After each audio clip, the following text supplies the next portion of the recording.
Hey guys, so Lord here, back in with another action figure review, and today we'll be wrapping up my looks at the DC Multiverse of Batman Arkham City Wave with the collectabuild Solomon Grundy. Easily one of the most disappointing releases from the DC Multiverse line, brought to us by the fine folks over at McFarlane Toys, of course. So before we get too far ahead of ourselves here, why don't we cut right to the chase and get into meat and taters of this review and take a look, see at all Solomon Grundy has to offer in terms of accessories. Okay, he doesn't come with anything, so why don't we just take a closer look at Solomon Grundy here. And judging by the fact that you can see him in my rather small mitts right now, I mean, I don't have giant Sasquatchian sausage fingers after all, you probably tell he's quite small, and unfortunately he is. He is probably half the man he used to be. He's about half the size he should be, and that blows, because I really wanted this guy to be a mega fig and just tower over all the other Batman Arkham characters like the Joker Titan, but realistically, Joker Titan probably would have been better off being as big as this guy or Killer Croc, we'll say. And Solomon Grundy here would have been better off being as big as that Joker Titan, because he is ridiculously undersized and not well painted either. Like, this thing could really use a wash to bring it to life. I think the sculpt is probably there, definitely feels like it is, but you just, I don't know. The size and the paint are really what's holding it back for me. But as far as articulation goes, he can look side to side, he can look up and down a little bit, and a little bit of tilt too, but nothing crazy. Shoulders will go up to the side about that far. Back down. We'll rotate forward and back. And then he's got a little bit of that butterfly thing, but he doesn't have like a rotating cap. He just has the socket in this hard plastic torso. Like, it's not even all one piece. The socket is like inside the torso still, even though there's really no reason for it to be made that way. He does have a single elbow. You can get about 90 degrees out of. You can also rotate it just fine. And then his wrist will rotate and hinge up and back down a little bit. The fist hand will rotate a little more, or hinge a little more, I should say. And then his torso is just this. It just leans back and forth and rotates. No removable chest with heart. I guess that's too hardcore for Warner Brothers, even though Baraka Kaka from Mortal Kombat can come with brain shish kebabs.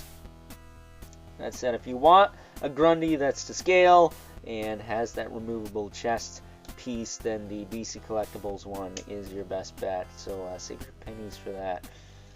His hips can kick forward a little bit, back a little bit, they can kick out a little bit. He actually has pretty decent thigh cut, all things considered. And then his knees are single jointed, pretty decent bend out of those too. And then his foot is just on a hinge with the rocker joint there. So yeah, not the best figure ever, unfortunately, which sucks, because I love Solomon Grundy. Although some people may not know this, I think he actually started off as a Superman villain. It wasn't until like the past, we'll say 20 years or so, he really became a staple in the Batman Rogues Gallery. I want to say it all started with that The Batman cartoon, because that was my introduction to Grundy way back when. Just like the Batman and Robin movie was my introduction to Mr. Freeze, Bane, and Poison Ivy. And while that may not be the best introduction to those characters, I have standards when it comes to Bane's aesthetic, and that Tom Hardy BS from the Chris Nolan trilogy just won't do. So, with that being said, it is time now that we move right along and take a look at some size comparisons. First up, here is good old Solomon Grundy alongside the entirety of the Batman Arkham City Wave, not including the Joker and Riddler that were released separately from this wave. I believe those are still available, along with most of this wave, I think. Maybe? Don't quote me on that. But of course we have the Dark Knight himself, Batman, as well as good old Selena Kyle, aka Catwoman, Ra's al Ghul, and Mr. Oswald Cobblepot, the Penguin himself. And as you can see, Grundy is too damn short. He should be able to pick up Batman by his ankle and dangle him upside down without him touching the floor. This figure can't do that at all. So if you want a Grundy that's more game accurate, save your pennies and get the DC Collectibles one. But be careful with that one, because it is a little bit fragile. Hence why I didn't get mine out for this review. Moving all of them out of the way, though. Catwoman almost took a spill there. That said, now we have room to bring in our two regulars, the Mythic Legion's Brother Manibulith. Which I guess if you wanted to fudge this guy into your Mythic Legions as some kind of yoked out zombie, I guess you could, but you need to throw a lot of paint on it. And we also have the infamous 11th Spawn, who is not towering over everyone, because Grundy is still a collectible figure, but you could see he's not a very tall one whatsoever. So with that being said, it's time now that we wrap things up with some final thoughts. Overall, and while even I must admit that the sculpt on good old Solomon Grundy here is very, very nice, it doesn't hide the fact that he is too damn short.